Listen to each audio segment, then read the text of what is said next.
Welcome to the best gambling show on the internet. This is the home of the money pick. Make sure you hit the like button. Make sure you subscribe. Week 7 upsets. This is the home of the upsets. Let's get to the first game. We got the Detroit Lions at the Dallas Cowboys.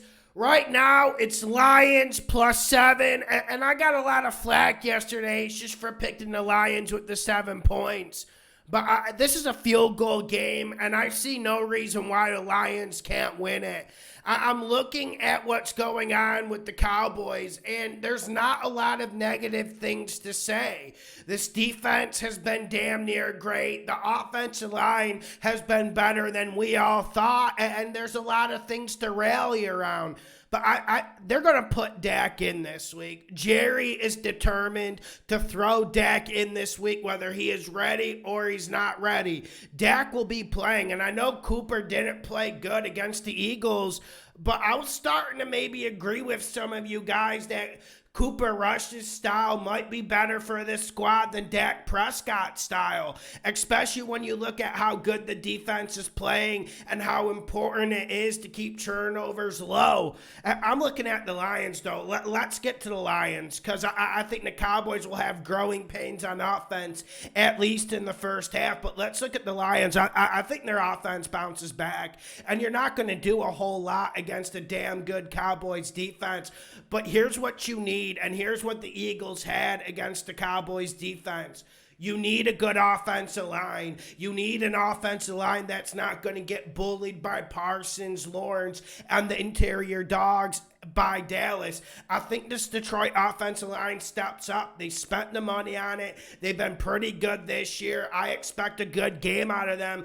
And this Detroit team, they're up against a wall. This is like a wounded raccoon up against a wall, lashing out at anything that comes near. And it needs to be their Alamo. This needs to be Dan Campbell's Alamo. It was fun during the offseason. It was fun during Hard Knocks. But this man has to get the team to respond. They have to come in and play tough. They have to come in and run this football to neutralize this pass rush. I think they get it going.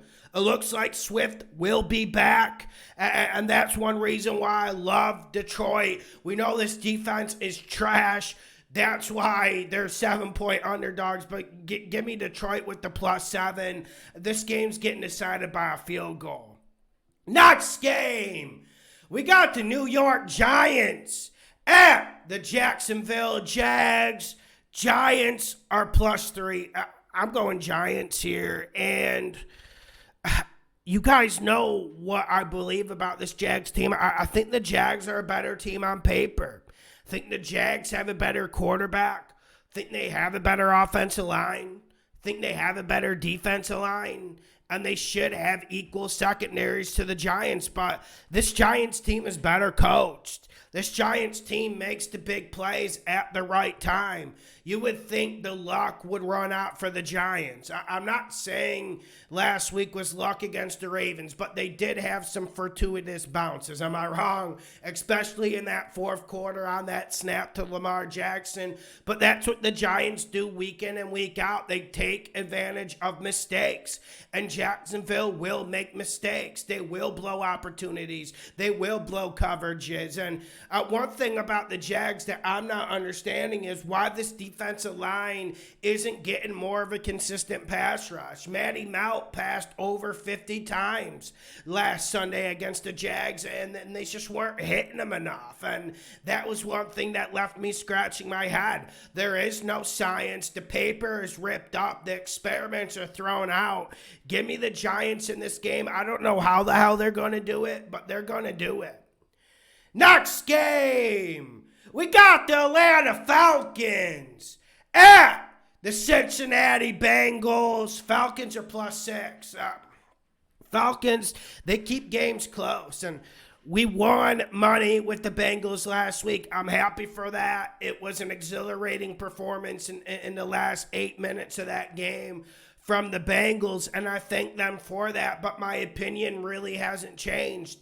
This Bengals team is missing something. They're a bit lackluster, and I think Zach Taylor lacks the creativity needed to get this team flowing and grooving on offense.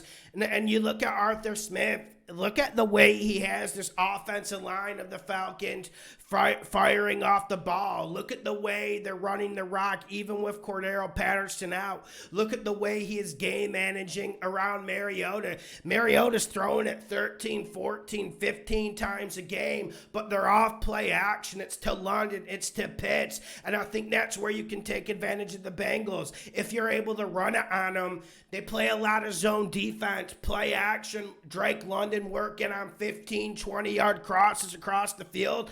I think the Falcons hit 2 or 3 of those, and they take advantage of their opportunities. This Falcons defense is playing better than they were on paper. They are. Grady Jarrett is finally getting some help with Lorenzo Carter. I think that makes a big difference. Now, the Bengals' offensive line has been getting better.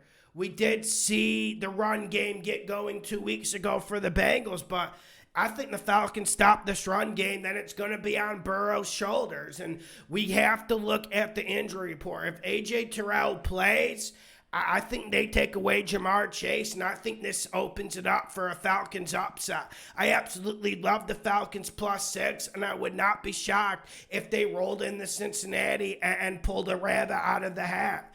Give me the Falcons +6. Last game of the week. Monday Night Football. We got the Chicago Bears, the Bears, at the New England Patriots. Bears are +8. Listen, you guys can sprinkle the Bill Belichick pixie dust on your cereal. You can act like this Patriots team is talented. You can act like Bailey Zappi is going to take Matt Jones' position. You can do that. You're fine. You're fine. But I don't believe it.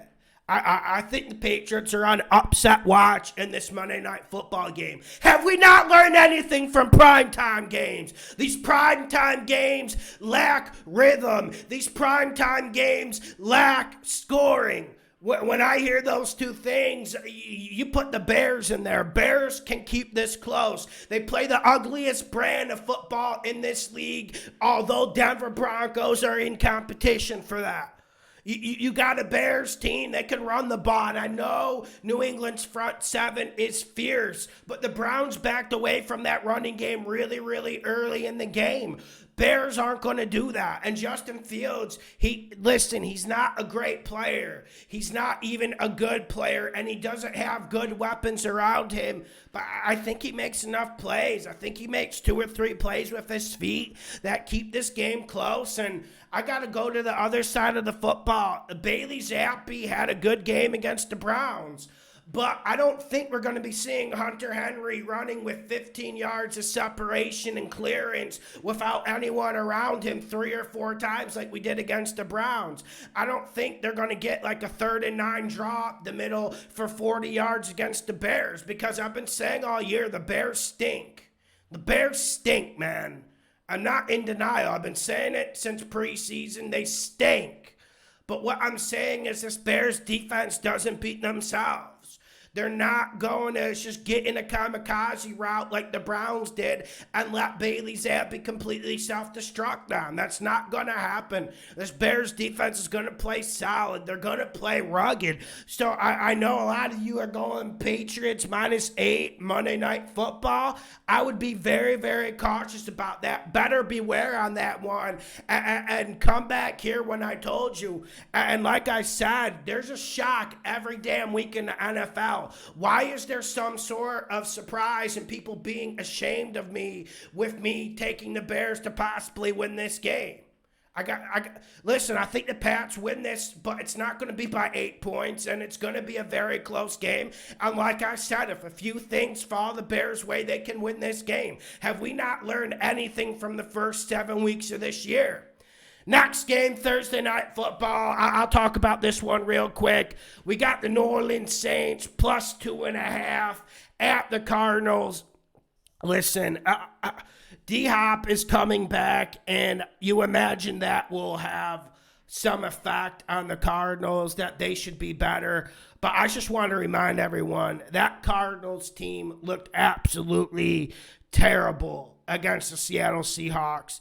That Cardinals defense gave them every reason and every chance to win that game, and Kyler Murray and Cliff Kingsbury are absolutely pathetic. They're not on the same page. They're not making the right calls. They're not making the right reads. That's why the Cardinals are on upset alert, even though the Saints are limping in here like a damn near hospital, crutches everywhere, wheelchairs everywhere. The Saints got enough guys healthy. Saints pull this upset. Hit the like button, share the videos. The best gambling show on the internet. Slam that like button.